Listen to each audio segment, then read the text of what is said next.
So, hello everyone, welcome to URBONUS podcast. I'm the host Donatas URBONUS and I'm joined by my colleague, co-host Rytis Vyšniauskas. Hello Rytis, we're saying hi to you, to everybody from Cologne. We have a day off, let's say theoretically, practically a day off because teams are not playing in Cologne on Monday, but it's hard to call it a day off because Rytis was here in the arena to do his stuff from 9 in the morning. It's around 12 o'clock here at the moment we're recording this podcast, and there's still a lot of job to do. But anyways, before making this podcast, we were thinking about some potential topics from other groups to cover, the entire EuroBasket. But after that discussion we had, there was so much happening that now it's hard to pick things which we must address and to discuss, because that's supposed to be a historical night. With some best basketball experience so far, incredible games, Germany, Lithuania, then Bosnia beating Slovenia. And yesterday was the first day in which two games went to double overtime in the EuroBasket history. So it's supposed to be some huge night. And then this Georgia-Turkey thing happened, not only on the floor, but mainly in the locker room of Turkish national team.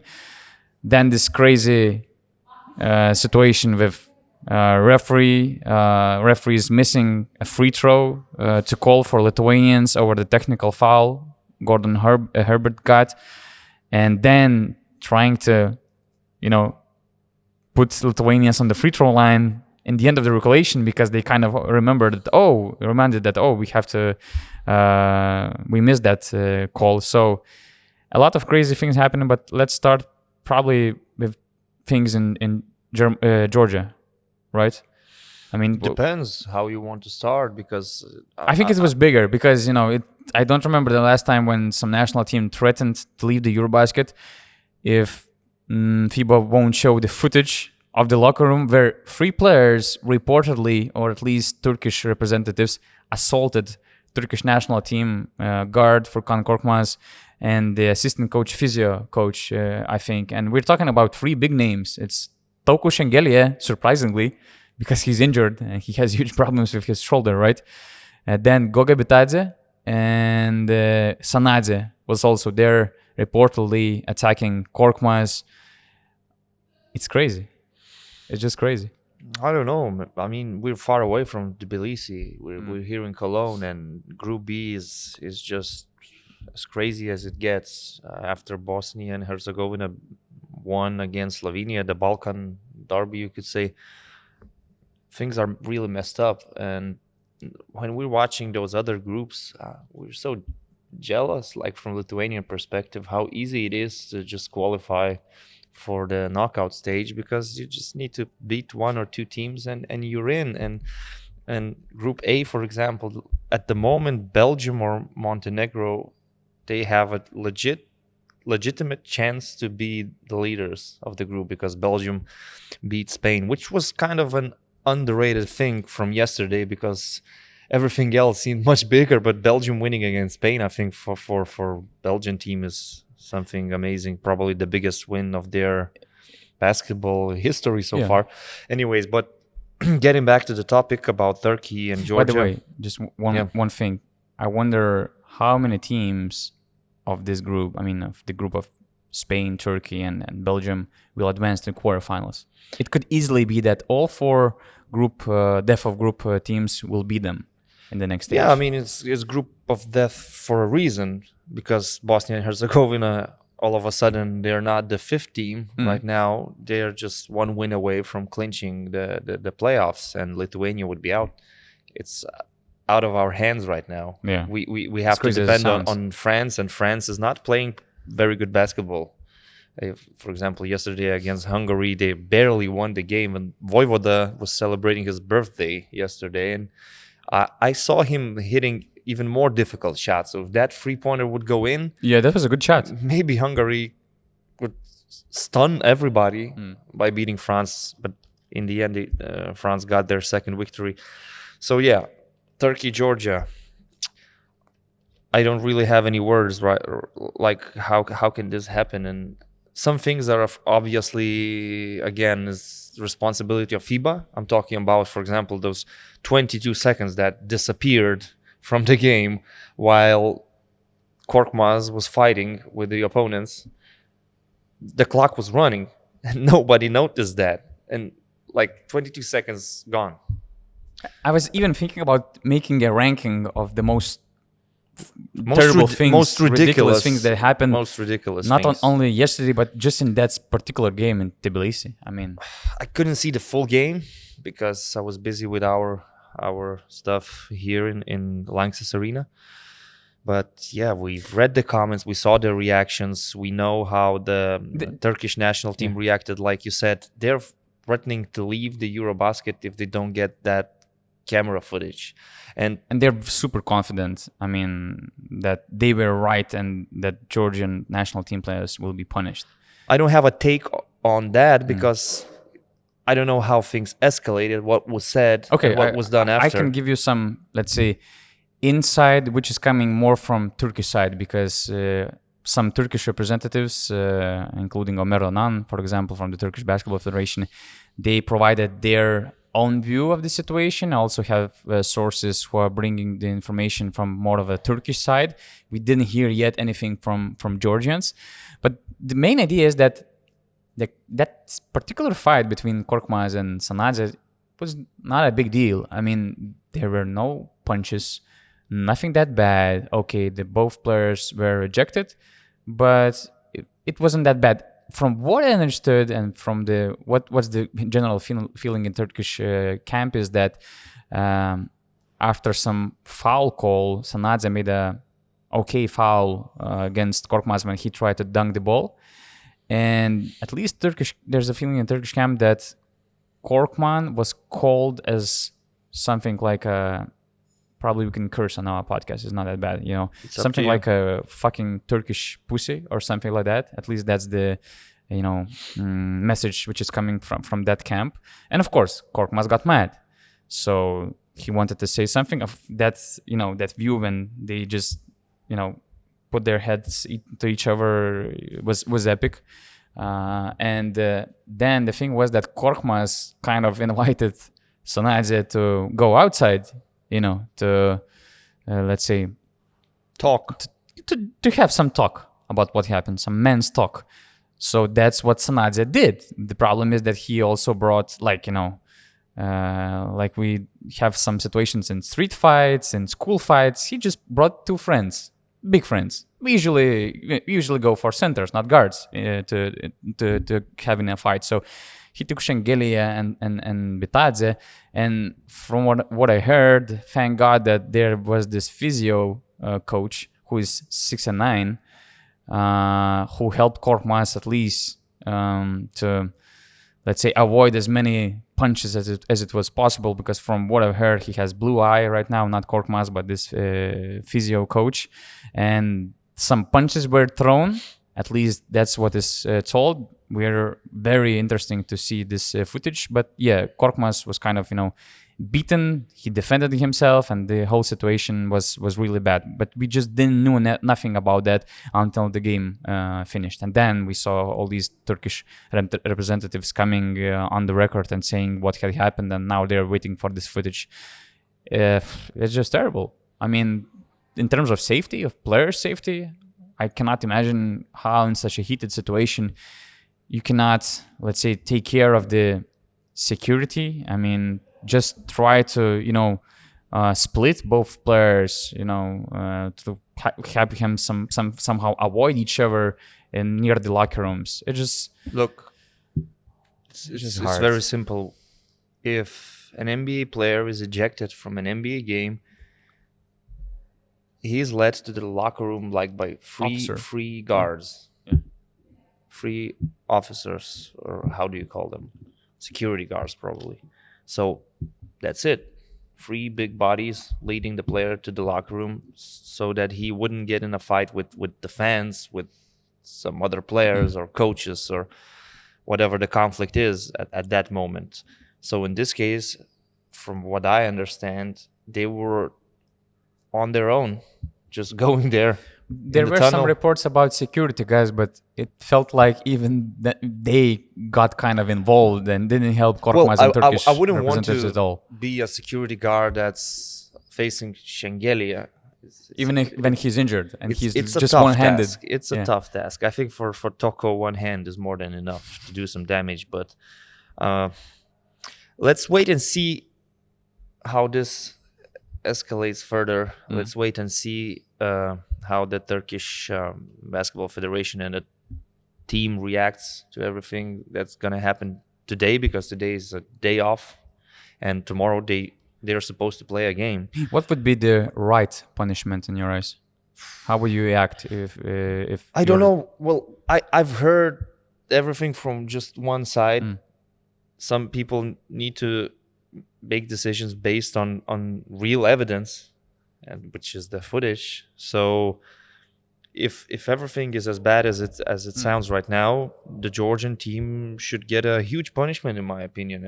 And we're talking about financial fine. We're talking about players being disqualified from the tournament. Yeah. If it's Betadze, an active player, for example, involved, and he's throwing punches in the tunnel, Sanadze as well, they should be disqualified from the tournament. But again, this is just my opinion based on what I've heard.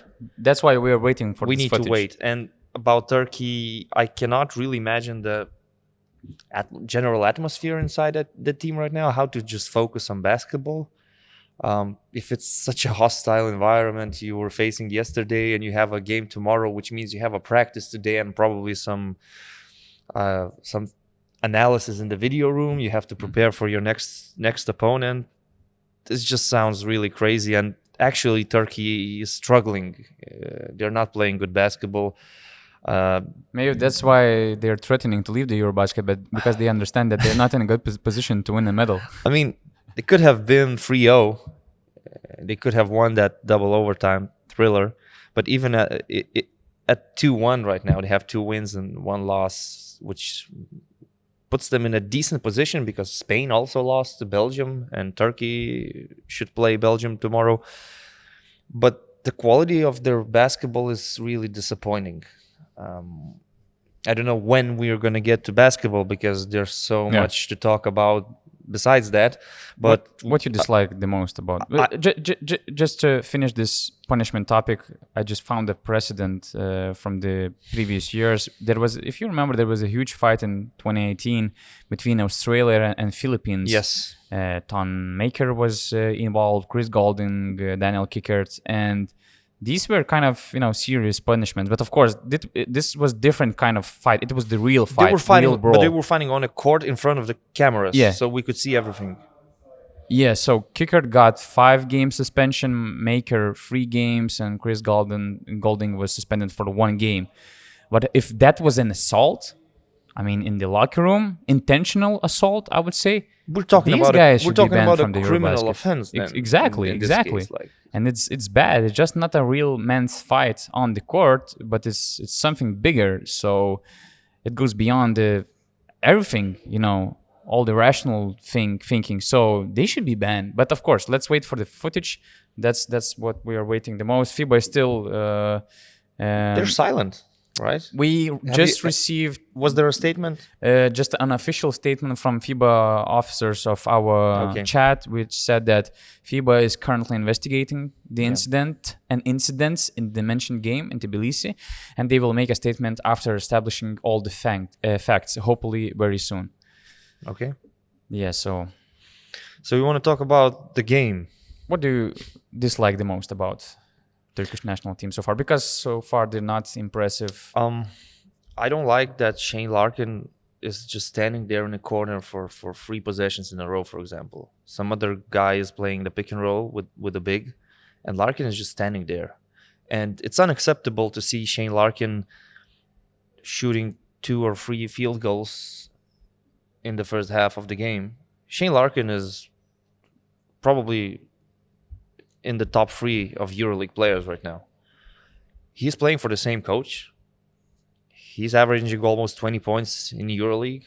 How come he's so inefficient in the EuroBasket? And at least in the game against Georgia, he had the ball in his hands more often. But I want to see Shane Larkin taking much more shots.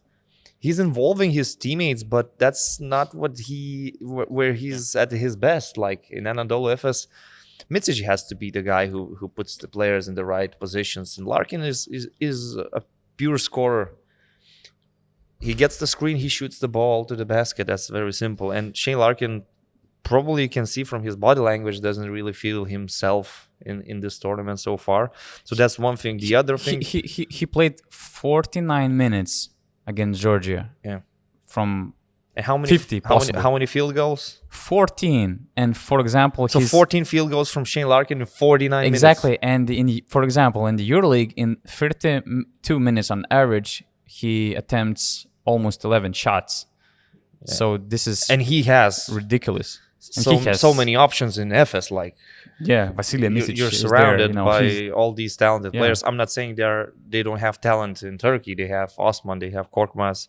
And the other thing I don't really like, and it looks very bad on the court, is those big lineups when you put Şengün and Shanli together, for example, or Osmani. On defense, it just doesn't work. Other teams are attacking Shanli every single time, and Şengün as well. And Şengün as well. And you're playing with these two bigs. I know they don't have a pure stretch four like they used to have in Ilyasova, but you can easily play Osman as the fourth player, as the power forward in this case, because if you look at the group, they don't really face too many big bodies. Okay, Georgia was different. Georgia was different, they have right? A lot of huge but big against men. all the others, I can easily see Chedi Osman being a really physical, tough player, covering the fourth position, because it's not a problem. And look at teams like Italy or Croatia, for example. We are playing without like pure power forward, unless Sabonis is on the court. But Kuzminskas steps up and he just covers those minutes. So I don't like these big lineups. They are not working on defense, and I don't like how Shane Larkin is used so far in this system. And maybe Ergin Ataman has a good approach for EuroLeague. He builds the team. He chooses the players. They're playing their free-flowing basketball. But from what I've seen so far, maybe that's not the way to go in the international stage in FIBA, because you're still limited. In the Turkish team, they have good players in some positions, but they have average players in many other positions. And like, you're building your team around 4 key players, but at the same time, you need to make some decisions how to put them in their best positions and how to rotate the team that the second unit, for example, wouldn't suffer. And what Ataman does, it seems to me, he just wants to have his best players on the court all the time, but not necessarily in their best positions. That's my opinion. On top of that, they're missing shots. For example, the last game against Georgia, they really created a lot of okay shots, I would say, but they were just missing. I think that they were just 7 of 33. Either it's Larkin, Cedi Osman, or Meli, Momotoglu. I mean, they were missing good shots, and their general 3-point accuracy is only 30%. And this is offensive-oriented team, and defensively they can get easily exposed. So they cannot afford having this percentage, and of course having Shane Larkin just being on the corner and watching how the other guys play. I don't know, maybe it's really hard for this group to find chemistry, because Şengün, he can play with the ball, Cedi Osman can play with the ball, Larkin should play with the ball, there is Korkmaz as well, so maybe it's just a matter of building this right chemistry. But so far we were just too confident with putting them in our power rankings in the 5th position. And again, so far there's no way they're top 8 team, I would say. And again, they could win their group even with the quality of basketball they're playing. But that's the sad part. But in this case, I don't see them beating Germany. I don't see them beating France. I don't see them beating Slovenia. I don't see them beating Lithuania, and I'm not so sure about Bosnia and Herzegovina if they will qualify. So it's hard to see Turkey going to the semifinals with that quality. They have to improve and improve quickly. Let's see how this situation will affect them, because I talked with colleagues from Turkey, and they said that this team is just too soft so far. Defensively, mentally, they're just not on that level. But I mean, this situation might, unite the team, especially when they're still gonna play these 2 games in Tbilisi. So we'll see. Maybe it will be the turning point mentally, because there's enough talent to create something. Yes. But mentally, physically, maybe they will change their approach. So they still have time, but it's time to play. It's Belgium and Spain, so it's gonna be interesting to follow them in the end of this group. We can go to the best group so far here in Cologne. We have this great privilege of enjoying the huge, biggest fan base. It's sold out every day. Almost every day, yeah. 18,000 I mean, every day, people. but not in every game. Yeah, that's like true. Hungary, France, obviously is not a sold out, but when you have on the same day Lithuania, Germany, Bosnia and Herzegovina, Slovenia, the gym is almost full all the time. And after the game, Lithuania-Germany game, everybody was just talking about that missed free throw that refs didn't give to Lithuanians after a technical foul. But probably we have to emphasize one thing. Yeah. Lithuania didn't lose that game because of that free throw. Oh, no. 1 point is huge considering the fact that it was a double overtime. But you still need to take that point. One thing. Yeah, because for example, Jonas Valančiūnas, who is a decent free throw shooter, he missed both in that particular situation. Well, for the technical, probably Grigonis would be Let's see, shooting, but probably. whatever. But still, it doesn't matter right now. Yeah, and it was the play which happened at the end of the 3rd quarter. Yes. So, reading all these headlines and the whole protest thing, it was just more of a, let's say, procedure just to apply some things, just to address some problems that Lithuanians faced in this game because of the referees and the way they couldn't control the game.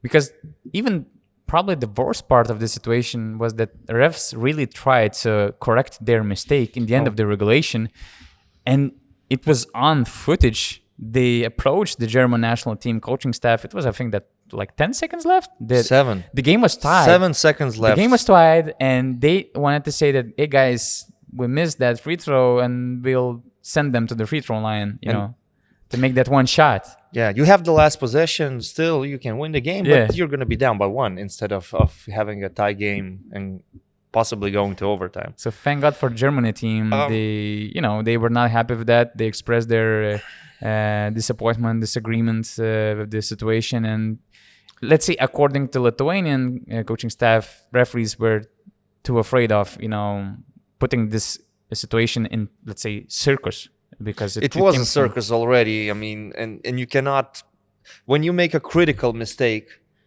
the worst thing you can do is try to fix things by making another critical mistake. It is utterly ridiculous to try and give a free throw in the end of the 4th quarter because something happened in the end of the 3rd quarter. Worst case scenario, you can do this if it goes to overtime. Give them the free throw in the beginning of the overtime before the tip-off. But even that is utterly ridiculous and unacceptable. Actually, our colleague had the interview with the long-time referee in Lithuania, and he said that it doesn't make any sense that you should try to put this free throw before the end of the game, because according to rules, if you want to correct some mistake, it's possible just until the next situation when the points are scored. Although we had some crazy situations like in Lithuania. I remember our colleague Jonas Lakšas was commenting Lithuanian Basketball League game. It was Žalgiris Alytaus Dzūkija. In the 3rd quarter, referees or the table, they forgot, officials table, they forgot to add 2 points for Žalgiris probably. And just in the end of the 4th quarter, they kind of noticed it and they decided, to add these 2 points, although it was a close game. But okay, at least these points were scored, so it was not that bad. But in this situation, it was just ridiculous, and it was confirmed by this experienced referee. And at the same time, it just showed how lost referees were in that game. And the problem is that these refs, at least on FIBA Champions League level, they are good, because I really forgot the name of the head of the official. This was the official from Italy. Just 1 second. Yeah, and I think that he officiated in the last two BCL finals. The Polish referees it's Manuel Mazzone. The Polish referees, at least Wojciech Liska, I think, he was also part of the top games in this competition, and for FIBA it's like prestigious referees doing silly mistakes. Look, man, I don't care where they refereed before in the past. These referees, together with the table officials and the commissioner of the game, have to pack their bags and go home. Yeah, that's over. The tournament is over for you guys. Is over. You fucked up badly. That's it. Like, I remember you're giving examples. I can give you a great example from the biggest stage possible, the FIFA World Cup. The referee in a game, I think it was Croatia, I don't remember the opponent, maybe Brazil, forgot that he already showed 2 yellow cards to Josip Šimunić, the defender, and then he showed him the 3rd yellow card and sent him away. But the referee immediately realized that that's the biggest mistake of my career. The World Cup for me is over. I will go home. I will be punished because of this, because the whole world saw my mistake. Now the whole basketball community saw what happened in this game. And actually during the game, I thought to myself, first of all, well, I said on the TV broadcast that there's a technical foul. We're going to have 3 free throws right now. And then I see that the players are gathering for a rebound and Valanciunas is at the line. So I just said, my bad, probably maybe made a mistake. Warning. Maybe it was just a warning about the technical. Because and I saw on the box score, but no, I mean, it's written that Gordy Herbert, head coach of Germany, got a technical foul. And then I said, like, maybe there's a mistake on the box score. So I apologize for my words. I really saw the referee giving a technical, but maybe I was wrong. Yeah. But then after watching all the footage, all the replays, it's clear that the refs gave the technical, gave the T. They went to the table officials. They showed all these movements that there's a technical and there's a foul, shooting foul against Jonas Valanciunas. So that's the first time in my life I've seen something like that. It's horrible. I've never seen it in any EuroLeague game. Nothing even close to that. In the NBA or even in our Lithuanian basketball league, our referees are pretty solid, actually. We have to say that. So I don't care what they did, in which BCL Final Fours they were working. That's it. I don't want to see them in this EuroBasket anymore. It just says that FIBA had their, let's say, highest quality referees in facing this, war with the EuroLeague, and that's the problem which I want to address. That, it doesn't make any sense to me that we still don't have the best referees in Europe, which are working in the EuroLeague. Yeah. And we have EuroLeague coaches coaching national team. Etudis, Ataman, our coaches, Maksvitas. We have EuroLeague players playing on the national teams. Why the hell we don't have EuroLeague referees, the best referees? I know their argument. You know what their argument is? The EuroLeague referees during the season don't work under the same rules, because the EuroLeague rules are a little bit different from FIBA. So can you imagine how hard it would be for... how bad EuroLeague is that they're creating their own rules book. But the thing is that the same referees, they're working in domestic leagues and they work according to FIBA rules. But if an elite referee, like, for example, our own Gytis Vilius, would be called up for the EuroBasket, he probably wouldn't know the rules, right? No, because these guys, they know the rules. They know the rules. You know, the worst part is that they're inventing rules during the game from what we're seeing. The worst part is that this was the second time in this group, actually, because of this technical foul and the free throw missed. My colleague from Montenegro, Edim, he sent me the evidence that they missed the same situation in the game between Bosnia and Germany. Then, at least in this group, I didn't have an opportunity to follow close level games, but if you remember the situations where Dennis Schroeder, he likes to take the ball in the middle of the court and they outbounding the ball. He wants to save some time. I think twice he had this 8-second violation. Even he didn't touch the ball. But they started the clock. Yeah, but they started the clock. So he touched the ball, the clock is already running down, and it's the 8-second violation. Look, it just those are schoolboy mistakes.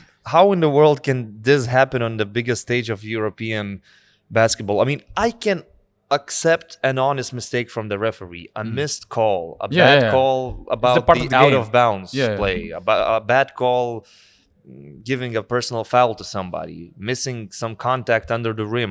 It happens all the time. I can accept that. Yeah. But these things, this is not just a mistake. It's just massive incompetence. Yeah. And that cannot be tolerated. I can tolerate mistakes. I can tolerate some questionable calls. I cannot tolerate things like that. And I cannot remember the last competition. I can't remember such a huge contrast between the talent we have on the court, between the... I can remember easily. high level- 2019 China. It was the same. Basically, it was the same. Yeah. We were having like Australia, Oh, yeah. France, elite NBA players on the court and some random refs. Rugby, playing according to rugby rules, and these missed calls on Rudy Gobert. But I mean, it's just crazy that we have this huge contrast between the level we have on the court and what's going, in terms of controlling the game. So thanks to them, our podcast probably for the first time is not so much about basketball, but about referees, table officials, commissioners, and sad. FIBA. But do you want to talk about basketball a little bit? Like We have to talk about Lithuania, basketball. Germany, the game of the tournament so far. Amazing game. And In Slovenia against Bosnia and Herzegovina, another crazy game from yesterday. So if you want to talk about Lithuania, Germany. Hey everyone, Hey fans, Pau Gasol here. Courtside 1891 is your home to stream EuroBasket 2022. Visit Courtside 1891 today. Don't miss the action, live or on demand.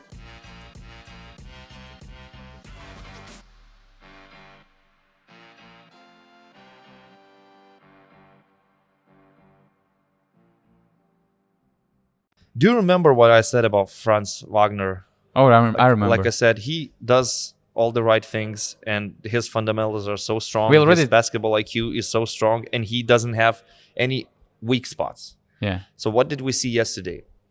How many points did he score because of his off-ball movement? Like 12 or 14. Our players just couldn't catch him. How many points did he score after pick and rolls, just shooting threes?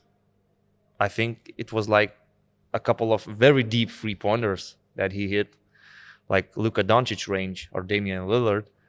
How many points did he score driving to the paint? Also, a lot. He did everything. And our coach, Maksvitis, just tried like 3 or 4 different people against Franz Wagner. And this was the most Dirk Nowitzki performance in the German That's true. team Although jersey. he doesn't like that comparison, but that was true. Well, he's not really similar to Dirk in, Yeah. in terms of his style, But but he brought his but in inner terms Dirk. of dominating the game by scoring, it was as close as it gets. And on the other side, we had Jonas Valanciunas. Germans just didn't have enough bodies to face him. He was a monster. It was a monster performance from Valanciunas. And you cannot just say that, oh, there were so many mismatches. Yeah. No, it's not only that. You always have some mismatches, but it's about your aggressiveness, your ability to attack the rim, your ability to hit free throws. He hit 14 from 17. I think any center in the world would be jealous for these numbers. 14 rebounds, Also, 5 assists. Just off topic, do you realize that Rudy Gobert is on a hot free throw shooting streak? No. He's supposed to be the center that misses all the free throws, but he hit like 6 from 6 against Lithuania or 4 from 4, and those 2 clutch free throws to close the game. Yeah. And he was perfect against Hungary. But his tournament started with an air ball. Okay. It's yeah. strange. Like Rudy of Gobert strange all of a things. sudden is a 100% free throw shooter. But anyway, getting back to Lithuania-Germany game, what is your take? I mean, we are frustrated about the loss. We expected to win this game. We were so close, but I just think that we're just the best winless game in the EuroBasket that still can actually fight even for the medal. I mean, Bosnia, of course, they kind of ruined this perfect bracket for Lithuania. If we finish 4th in the 8 finals, we would face, now it's Montenegro and Belgium in the conversation, but okay, let's say Turkey and Spain and they're playing inconvincible basketball. In the next stage, in quarterfinals, it should be then between Ukraine, Italy, and Croatia. So with the game Lithuanians are showing on the court, they're playing actually good basketball. They're just missing luck and some better I don't know if decisions it's luck, in crunch time. We just don't show that winner's mentality. We're playing good basketball for 3.5 quarters, but during those clutch moments, I think we are killed there by was a lot Fournier, of we are killed by luck Wagner. involved in the game against Germany. Against Germany, these close yes. shots, the ball was just running. But we out were of- down by 5, and it seemed like almost hopeless in the end of the fourth quarter. And thanks to that missed free throw and offensive rebound by Brazdeikis, we managed to squeeze an overtime. But I cannot put it down only No, to it's luck. not only about luck. Yeah, It's not only but, I mean, about that. they're playing so good that they put themselves in the position where they could easily be not a 0-3 but 3-0 team in this tournament. for sure. And So the quality is here. I was not hurt about the loss against Slovenia. It made sense to me. I think Slovenia was the better team that night. But I'm not even heard about the loss against Germany because Germany arguably was a better team. But the game against France, I feel bad we just for that game. gave it to them. Exactly. Like so many turnovers, bad passes, and watching French team playing in this tournament, so far they're not great. I cannot but say that they're better team. than they are Lithuania. not great so far, but they're going to the knockout stage, and we who knows if we're going there. We're now depending on France to win against Bosnia and Herzegovina, but still, about Germany. Do you think that Modolo should really go to some elite EuroLeague teams? Like, Man. how long is he gonna play in Alba Berlin? Man, he's happy there. He's coming, from a good family. He's not chasing some money. But he made such a huge improvement. I mean, okay, you can be sorted in terms of money, but do you want to try and win the EuroLeague? Do you have that ambition? Because how? But it's so weird that he made this breakout at the age of 29. I mean, this whole season was amazing.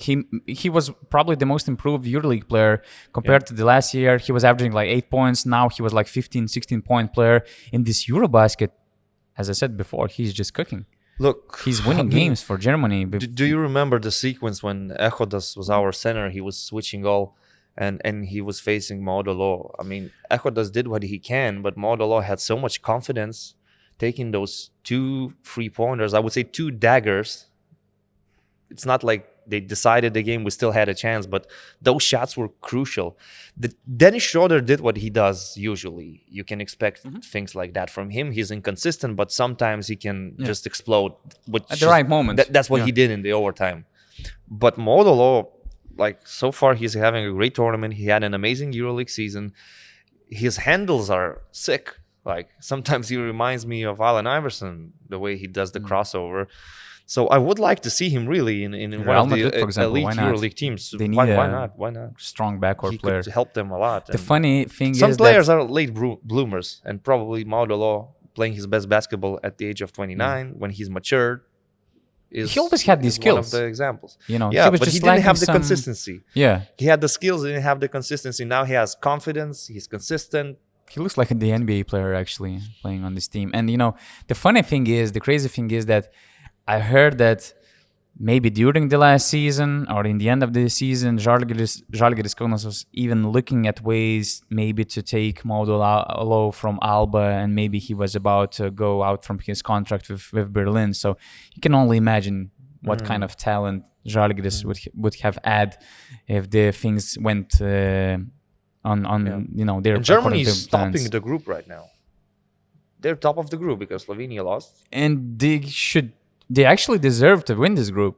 So They're far, playing yeah. more consistent basketball. They're playing It's beautiful not a given basketball they against will win the Slovenia. group because it's possible that they face Slovenia And they will face Slovenia. So and it's possible that they will lose, and on head-to-head comparison they will be second in that case. And France can still mix things up a little bit if they continue winning. They're also going to play Slovenia in the last game, I think. yes, So really a great it's game. a great group. And Bosnia, Despite of refereeing, Lithuania, Germany was the game of the tournament so far for me.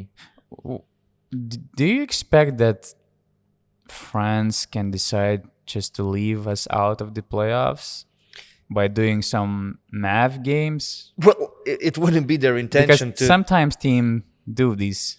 I know in things. FIBA competitions, which is why I'm thinking, why don't you just make everything based on draw? Yeah, bring this idea because before, in one of our recent podcasts, before that particular podcast, you mentioned a good idea how we should make this playoff stage. Yeah, just to Let's more fair. avoid all these Yeah. all these mathematicians who want to count how they can These go to the smart asses. semifinals.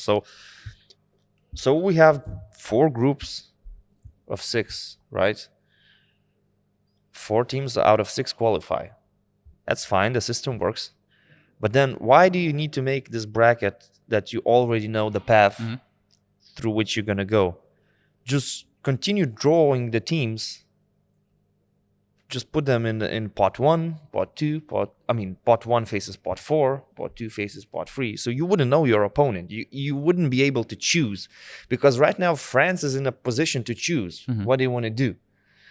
And the intention for them is obviously not to hurt Lithuania, but just to choose the better path for themselves. And I'm not saying they will lose on purpose tomorrow, but you might see like Vincent Collet giving extended minutes to Theo Maledon or makes Elio sense for Kobo. them, And you you know, might to go see this way. Evan Fournier resting a little bit more on the bench. And Bosnia is super motivated right now. After yesterday's win, I think they're going to go there with fighters mentality. This is a huge game And for they're them. even improving their game because they didn't have any preparation. Just 2 games away in the tournament were in like- Estonia. So they're when- just still when- clicking and building the team. When we're talking about Turkey threatening to leave the tournament, do you remember that Bosnia and Herzegovina was threatening to not arrive to the tournament? Yeah. And That- it was not that was even the a story. threat. It was just a They situation said we they don't were look, in. we don't have any money. Yeah, We're not. exactly. What do you expect us to Yeah. go there by bus? And now they're here. And they're playing good Yeah, basketball. 1 foot away from making the playoffs and beating Slovenia, European champions. Yeah. And in that case, 2 games for Lithuania would be meaningless. So it would No, be very, very sad. I just really hope that, you know, in Lithuania we already have these concerns about France and the way they might play the rest of the tournament and the group stage, because it makes sense for them the way they play. It makes sense for them to choose this path to the playoffs, through the playoffs, being 4th seed, finishing the group stage as the 4th seed. But I just think that their focus should be improving the game, and you can improve the game only if you play your best players and if you try to find good lineups, thinking about long-term big goals. And we put France in our top 4 in the rankings. Yes. And I think that France in all of our rankings made the top 2 actually.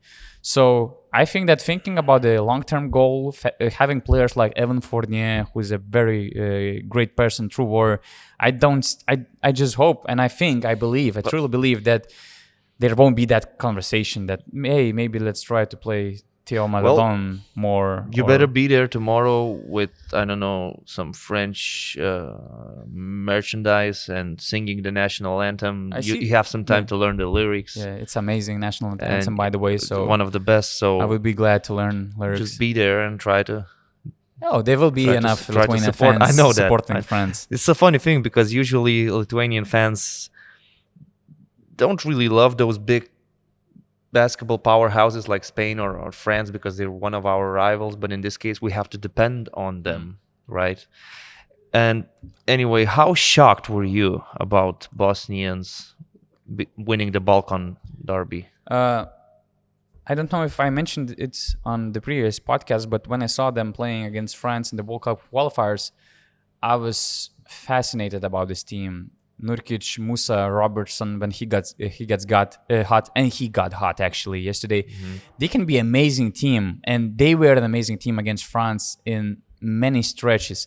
But at the same time, I remember that they went from being up by 18 to down by 12, something like that, in just something more than 1 quarter. So this is wild and unpredictable team, and I thought that they might make some surprises. But against Slovenia, as you mentioned, I didn't think it was possible. in a Balkan derby, playing against Luka, especially when they showed up in the game against Hungary. I mean, just as Coach Sekulic said, that the reason why I love Luka so much that he doesn't care if it's the game against Hungary or the EuroBasket final. It's the same approach, and he will bring all of his talent on the court. But the game against Bosnia was weird, and I what surprised me was also the reaction in the post-game media sessions. Like, at least our colleagues from Slovenia told that. For example, Goran Dragic was asked, "Goran, why you didn't play in the second quarter?" That let's make the coach this question. Then Klemen Prepelic, he's saying we weren't prepared for the game mentally and tactically. So I was a bit surprised, by this.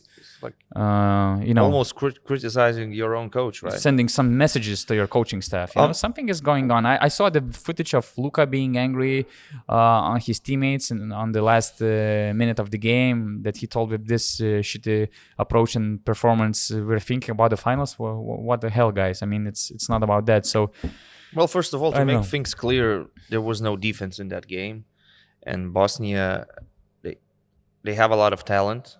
They're winning through talent, but they're not good on defense. And Jusuf Nurkic is similar to Jonas Valanciunas in that type of being the center that the other teams always want to attack through pick and rolls. And they have a lot of problems covering the pick and roll, which is where I see any other team also getting a lot of points against Bosnia and Herzegovina. So the way for them to win in a basketball game at this level is to expect Canan Musa to play his best basketball, to have Jusuf Nurkic out of foul trouble and just scoring a lot of points from the paint and also from the three-point range, which he's capable of doing. And also you need Robertson to be hot. So it's hard to see them like going very far, but the quarterfinal is manageable. And that would be huge for Bosnia and Herzegovina. And we'll see what happens tomorrow anyways. But the fact that they beat Slovenia is surprising. I also thought that they might snatch one win from the big four, Germany, Lithuania, France, Slovenia. But I just said, well, not against Slovenia, but the other three teams. All of a sudden, this happens. And do you think that actually Luka's poor shooting is becoming a problem? I mean, 3-point shooting. Because the step back is not working. Yeah. Only against Hungary, when they were up by 20, he hit like 3 in a row and he was very happy. But 0 from 8 against Bosnia yesterday, 1 from 8 against Lithuania. He was only 54, 55 3-point shooter in the NBA last year.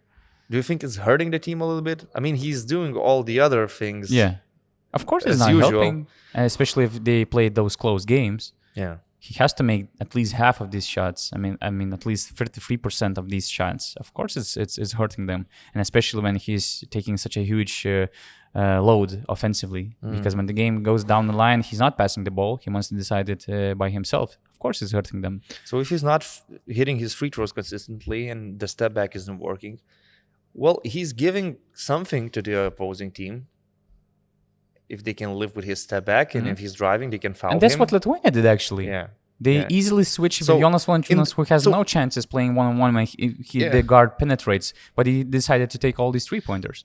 So in the scoring department so far, it's not a particularly good tournament for a player like Luka Doncic. I mean, for just any other player, the score, the average of 18 points, what he's averaging right now would be great. But for him, you might expect a little bit more. Anyway, for Slovenia... I just wondered if he was really fatigued, as the coach of Bosnia national team told. But because you can find some points. I mean, right points. I mean, it was the third game in 4 days. Luka Doncic is not the most, let's say, best physically prepared players we have in the tournament. He's playing a lot of minutes. He's getting a lot of defensive pressure. It's, you cannot compare it with the NBA defense. It's way more intensive here because every game matters. So maybe it also could play some role, and it won't get easier during the tournament. He didn't get tired against Hungary, for example. He played 19 minutes. He played 19 minutes. Saved some energy. Now it's a day off. The loss itself doesn't really hurt Slovenia that much. It hurts Lithuania, actually, because it puts Bosnia and Herzegovina in the picture for the 4th or even the 3rd seed. So Group B is crazy, but I think we should finish on a more positive note. Yeah. I really want to talk about Giannis. What are your thoughts about Giannis? They had 2 games against Croatia and Italy, both wins. Yeah. Those were hard wins, actually, because Croatia made a comeback. Italy was also... Both teams made a comeback. I mean, they both had a teams, solid lead, but they had to play the but game that's until okay. the end of the... It's not like Italy and Croatia are some pushovers. They're good teams with quality players like Hezonja, Zubas, Bojan Bogdanovic, and on Italian side, well, Nico Mannion didn't have a good game, but players like Fontecchio, Meli, you're always expecting good things from them. But I'm really falling in love with this Greek national team. Giannis Antetokounmpo finally figured out how to play in FIBA rules. In the first game, their opener was against Croatia. The start was difficult. Again, you saw those same things. He's just trying to take some random free pointers, go into the paint. There's a lot of bodies there. The defense is just building a wall from Giannis. But the game is long and he doesn't panic. He gets his numbers anyway. And the impact he has on the game is huge. Like, he made so many spectacular plays already. And the player that actually unlocks the offense for Greece, because they have problems with spacing when you're playing with Kalaitis, Giannis, and maybe Thanasis also on the court. Tyler Dorsey unlocks the offense. His shooting numbers are crazy, spectacular, amazing 11 so far. of 19 3-pointers so far. And he makes life so much easier for Giannis. So Tyler Dorsey is such a big piece, such a important piece for this team. And the fact that he decided to play for Greece this summer is just huge. Huge relief for Dimitris. It makes everything a lot easier. And on defense, you know what they can do. We were talking about this a lot before the EuroBasket. But it's nice to see them playing because now you see some flow. In 2019, in the FIBA World Cup, there was no flow. Giannis was just forcing things. Right now, it's good team basketball. Role players like Agravanis playing in their positions. They know what they need to do. You have a spot up shot. You need to hit it. He does it. So yeah, so far probably Greece and Germany also the two of the most exciting teams in the tournament. Yeah, we couldn't follow all the teams, but also from what I saw about Greece, because what I also loved about Giannis that he doesn't need to play the hero ball on the crunch time. For example, Tyler Dorsey was go-to guy of Greek national team. For example, in the game against Italy, when he made those two clutch 3-pointers, he's averaging 25 points per game. And the other guys, I mean, the good thing is that Greece beat two strongest opponents of their group in a pretty solid way. They have this privilege to wait for all the injured players they had to get into their own rhythm. For example, Papagiannis, which is an important piece in their game. Papapetru as well. So now they're in the most privileged situation where they can do these adjustments. Serbians are in a similar situation because they don't have a strong But group. Sometimes you need some competition, and Greeks had a competition. Yes, they already had it. And right now, like they're playing Great Britain, you can just play Giannis for 18 minutes. You can easily win against Great Britain, saving some energy. So they will stay fresh, and they will, wait for their best players to return in their best shape. So they're good. They're good. Do you remember the fast break when Giannis picked up the ball in the middle of the court, and he went straight to Bojan Bogdanovic and finished with contact, falling on the floor with an end one? The body strength that this man possesses is really unseen. Like he is really the Greek freak. There are no other words to describe his body strength. Like, how is it possible to be that strong? And how much space he uses on the floor, and it seems like it takes 3 steps for him to go from the middle of the court to a dunk. For example, the way he dunks over 2 people, there's nothing impossible for this player. And it's just pure pleasure to watch these guys live. For example, Luka Doncic, I'm watching him against Hungary, making these logo 3-pointers, these no-look lobs after nutmegging your opponent. And I'm like, I don't really know how many years it will take to see something bigger than that, actually. Because we're watching not just the most exciting players in the international basketball. So it's just Berlin is gonna be great. Like, whether Lithuania is there or not, Cologne is already awesome. Berlin, we will see all the biggest stars because right now, Serbia, for example, I think they're playing on some economic regime. Like they don't need to waste too much energy for this group. Everything is just too easy for them. Greece, as you said, 2 games were tough, but now they're facing much weaker opponents. Yeah, so I really just wanted to finish talking about something positive because we had like oh my God, I have something negative for the end. We had a 30-minute discussion about everything that's going wrong. I had something negative for the end. So say it, and I will finish on another positive thing. Okay, let's do this. So, if we're blaming FIBA for everything, it's that one podcast we should do. And my main concern is what really irritates me that neither Luka Doncic or Giannis Antetokounmpo, they still didn't give any interview in any press conference or in the mix zone. And I think it's just a huge failure of FIBA because from what I've heard, they're not obligated to talk to media unless it's right holders. And usually these sideline reporters, they can't have this short interview. But for me, it's so stupid not to have them talking to media because, I mean, we're just losing money and the attention for this tournament. I mean, really, just a simple example. We had Šarūnas Jasikevičius and Žalgiris, and I remember that watching Žalgiris game, which was always high quality in the EuroLeague, and having Šarūnas Jasikevičius in the press conference and listening to him and watching all these numbers he attracts by his speeches, these were like 2 events where you could easily sell tickets just to participate in that press conference of Šarūnas Jasikevičius. The same it would be with Luka Doncic, Giannis Antetokounmpo, Nikola Jokic, just giving their insights about the game. I'm not saying that they should do all these interviews before every game or to every journalist. No, just put him under the microphone after the win of Slovenia, for example, after the game of Slovenia. Because, I mean, we're not as rich as football that we could afford just skipping all these star players, superstar players. They don't want to talk. So being on a don't talk. spotlight, right? Now it is like this. They don't want to talk, so Giannis didn't have any interview. There's this funny situation with Luka Doncic. After the first game against Lithuania, he was supposed to come to the official press conference, but it was Dirk's retirement ceremony, so he was hurry. He didn't have time, so he went there, and we had Goran Dragic. Then this is that amazing game against Hungary. He was spectacular. And we get this message on the WhatsApp chat that Jaka Blažić will participate in the press conference. Okay, he didn't receive any question in English. Then we have the game against Bosnia. I tried to stop Luka Doncic in the mix zone, and he says that in the press conference. He's supposed to go to the press conference.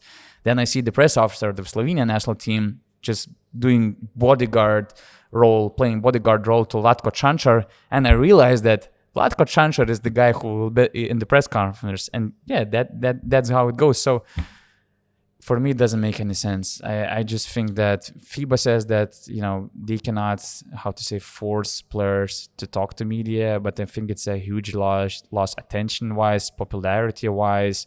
It's such a pleasure to listen to these players. The impact they make is just incredible. The numbers they draw, they get, it's just incredible. And we're just losing too much working that way. I don't know. About media availability. Maybe I'm biased because I'm a media member, but I think it cannot be like that. I because can agree. Why in the NBA they do every pre-game and post-game stuff, and every time it's a huge event, especially after the game. Yeah, I can agree with you that media availability is important, especially when we're talking about the biggest stars of basketball. But as I said, I want to finish on a positive note. Of course. I want to dominate your negativity. Let's go. So there are 2 young guys I love watching so far in this tournament. And they faced each other actually in a great game. It's Deni Avdija. Do you remember? I didn't draft him, but then I picked him up from the waivers. Jana Musa wouldn't be a bad pick, but was great. Deni Avdija is also performing very well in this tournament. And Lauri Markkanen also from the same group. I just love watching them both. Their teams are not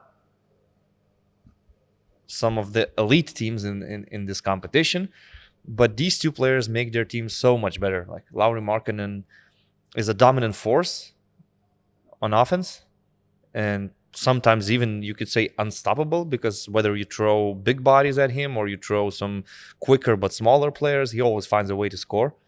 And Deni Avdija does everything for Israel. Absolutely everything. He creates, he scores, he defends.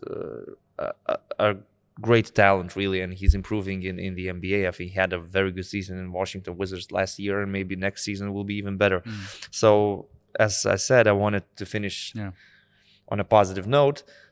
And my point is that not only big teams like Serbia, Greece, and Slovenia are exciting. You can find excitement in other teams as well. And especially these young up-and-coming stars. Yes, I mean, Franz Wagner, we're witnessing some real greatness. He's only 21 years old. I think he just turned 21 before the tournament. He's like some, it's like watching him is like listening to Richard Strauss, like some big, German composer. He's just like a composer of basketball.